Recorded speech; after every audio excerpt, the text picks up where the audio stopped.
Welcome to another video on SP tutorials. We are given a sequential circuit consisting of D flip-flops and a XOR gate. The initial state, as you can see, is 0, 0. The initial state is given as 0, 0. Out of the four options, we have to find the correct state transition sequence. Before moving on, we are required to know the functioning of D flip-flop and XOR gate. A D flip-flop is a delay flip-flop which simply produces an output based on the input once a clock pulse is applied. For example, if the input is 1 and we apply a clock pulse, the output we get is same as the input, that is 1 in this case. An XOR gate produces 1 as output for odd number of inputs and 0 otherwise. With that in perspective, let's move on to the question.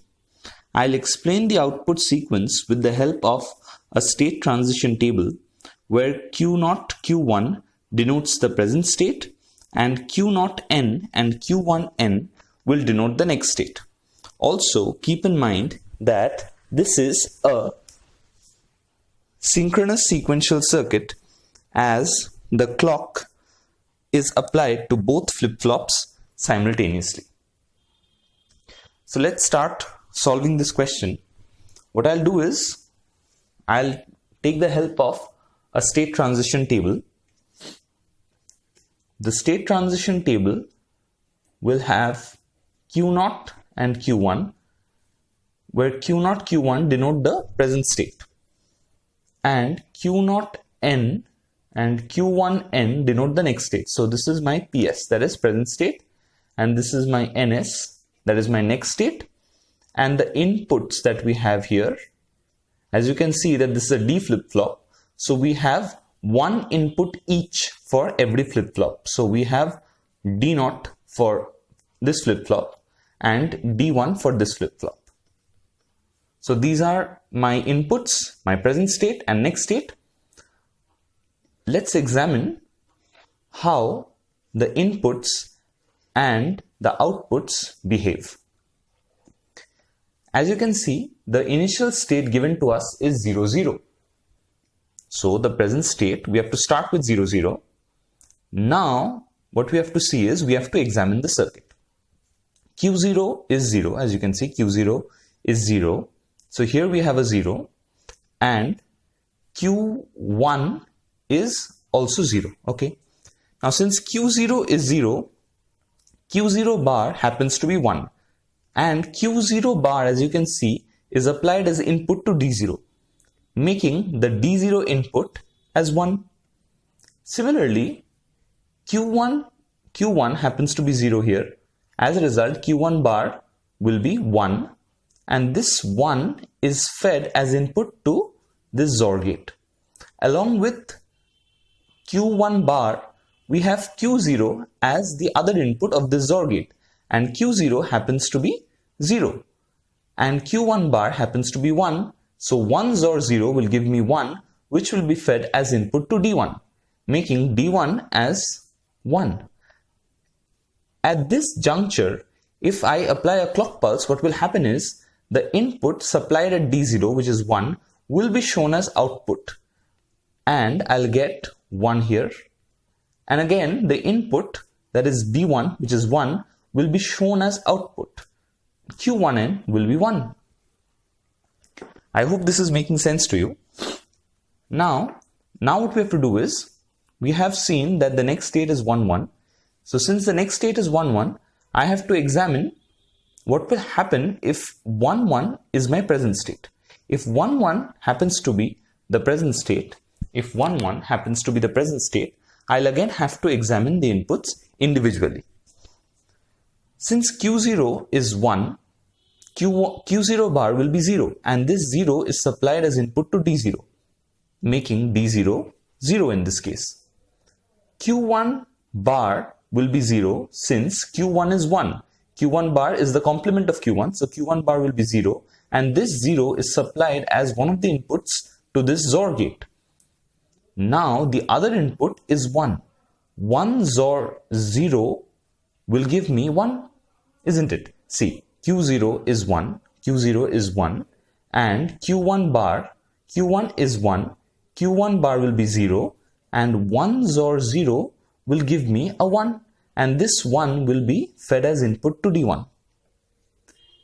In this scenario, if I apply a clock pulse, these inputs will be shown as outputs respectively. That means D0 will appear as output Q0, D1 will appear as output Q1. That's how D flip-flop works, right? D flip-flop is a delay flip-flop which simply transmits the input to the output on application of a clock pulse.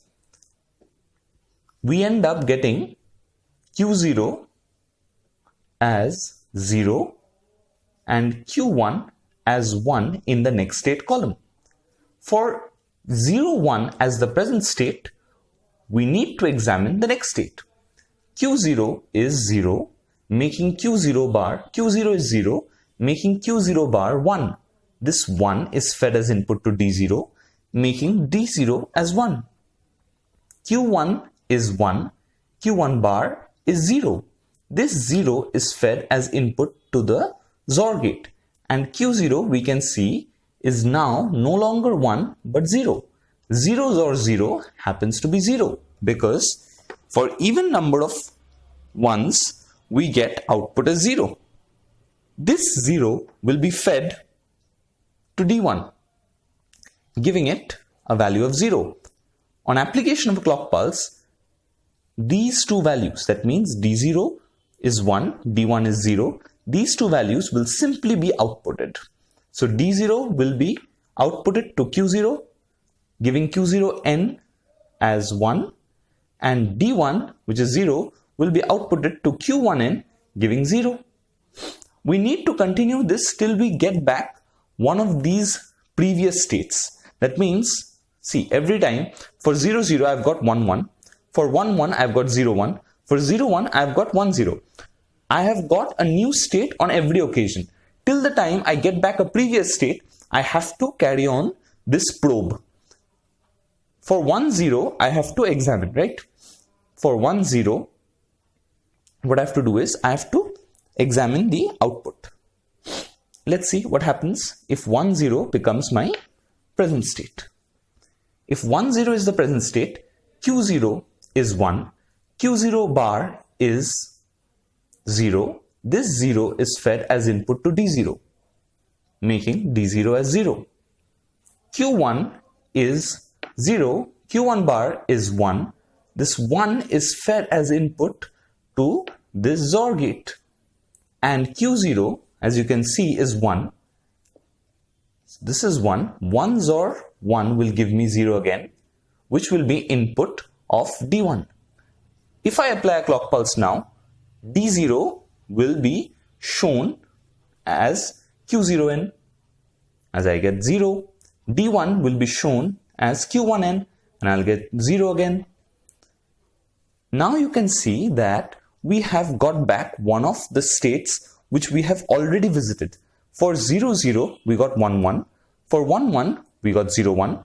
For 0, 1, we got 1, 0. For 1, 0, we got back 0, 0 again.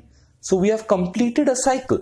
The state transition sequence can be stated as 0, 0, can be stated as 0, 0, okay, write it more clearly, 0, 0, followed by 1, 1, followed by 0, 1, followed by 1, 0, and back again to 0, 0. If you examine the options, you will find that the states that we have found here coincide with option D. 0, 0, 0, 0, 1, 1, 1, 1, 0, 1, 0, 1, 1, 0, 1, 0. Which means option D is correct. So I hope this helps. Thank you.